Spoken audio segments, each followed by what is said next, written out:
bring us out to the Northeast, to Pittsburgh, Pennsylvania, where the West Virginia Mountaineers hit the road to take on the Pitt Panthers. This is a 3:30 kickoff on ESPN2, primetime game on primetime ESPN2. West Virginia currently favored in this one by 5.5 points.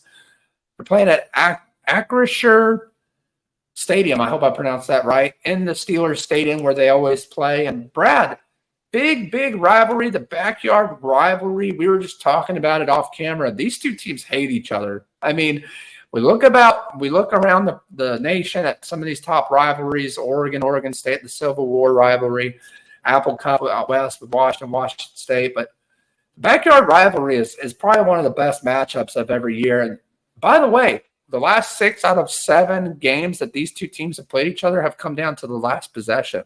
So this is going to be a big rivalry. Garrett Green, we look at head coach Neil Brown for West Virginia. And then on the other side, you got head coach Pat Narduzzi. And this is your classic blue blood rivalry, the backyard rivalry. You think about your buddies, your neighbors coming out to play football in the backyard, starting some fights, over some stupid call. This is going to be one of those games. I'm not worried about the spread or the over-under for this game. I want to see what the over-under is of how many people get ejected and how many people get into fights. Brad, I'll turn over to you. Thoughts on this backyard rivalry and who comes out with the win?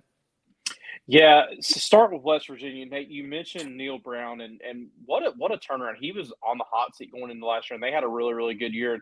They start off 1-1. Of course, they got really, I would say, dominated by Penn State in week 1, and then had a good win last week. But they run this air raid offense. Garrett Green, who I'm impressed with. He's not the biggest guy in the world. He doesn't have the greatest arm, but he just does a good job just spreading the ball around. They've got a really good running back in C.J. Donaldson, who is 6'2", close to 240 pounds, and you think about this air raid offense, you don't really think about, having a running back that physical, but he fits really, really well into the system. And then he's kind of the thunder, and then your lightning is sophomore Jaheim White, goes about 5'7". So they've got a nice little 1-2 punch with these guys. And I think that is going to be key. Look, West Virginia is going to want to throw the football around, but having these guys and keeping that balance is always key for West Virginia.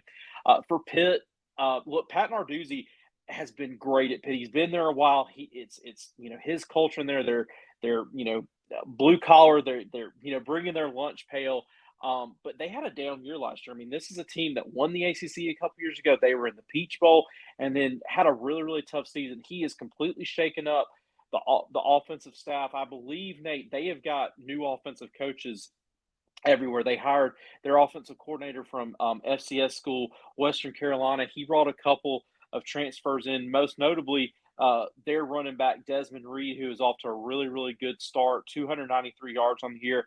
And Alabama fans, you're going to be familiar with their starting quarterback, Eli Holstein, who was very, very highly rated a couple years ago coming out of Louisiana. He is the starting quarterback for Pitt. And Nate, through 2 games, we've seen some downs, but we've seen some ups. This is a mobile guy. He's a big guy, and the arm strength has been evident. 6 touchdowns to 2 picks. So he's young. He's going to continue to get better and better. Nate, want to mention a guy that I think is going to play a big part of this game. When you think about West Virginia, and look, they're going to run the ball, but they want to pass it. Nate Matlack, the senior defensive end for Pitt, he's got 2 sacks on the year. He's going to be key in slowing down Garrett Green and that West Virginia passing attack. This game, I mean, man, it's still just a toss-up to me, man. You can throw out stats and everything when it comes to these rivalry games. I'm taking West Virginia in this one. I think that Garrett Green and that 1-2 punch at running back just makes a few more plays. I think Eli Holstein in his 3rd career start, I think he feels the pressure of the moment a little bit. I think he makes a mistake in the 4th quarter, and West Virginia wins a very, very close one in the backyard brawl. Great pick, Brad. Great pick. And to your point, I mean, you can throw out all the stats on this game. You can talk about what these two teams have done leading up to the backyard rivalry, but all that matters is who's the best team come Saturday. We often hear, any given Saturday, right? I think that was the quote of Josh Pate last year on his tour around the country, but it's true, and it remains true. You can have the best stats in the world, but when you step in between those white lines on come Saturday, look, it's anyone's game. And with that being said, I think some of the keys to victory are, for one, West Virginia quarterback Garrett Green. He's got to use his feet more. You got to get him outside the pocket.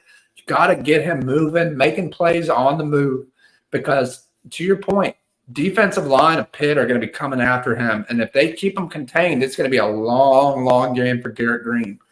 On the other side, look, both teams are going to want to win the time of possession. I'm looking at my handy-dandy notebook over here, Brad, of notes from research, and both teams are going to want to win time of possession. This is going to be a very physical ground game up front win, in my opinion, whoever comes out on top in this one. And I think it's going to be a pretty low-scoring game. In the end, I'm taking West Virginia. I think the West Virginia defensive line is going to be able to fluster this young quarterback and Eli Holstein. I think he's a good quarterback. He's got a little bit of time to develop. I think he's still listed as a freshman, if I'm not mistaken, due to redshirt. But it's going to be a tough environment for West Virginia. They got to limit penalties. They got to play smart, disciplined football. If they can do that, I'm taking them to win this one in a close one. Give me West Virginia 28-24 in the backyard rivalry.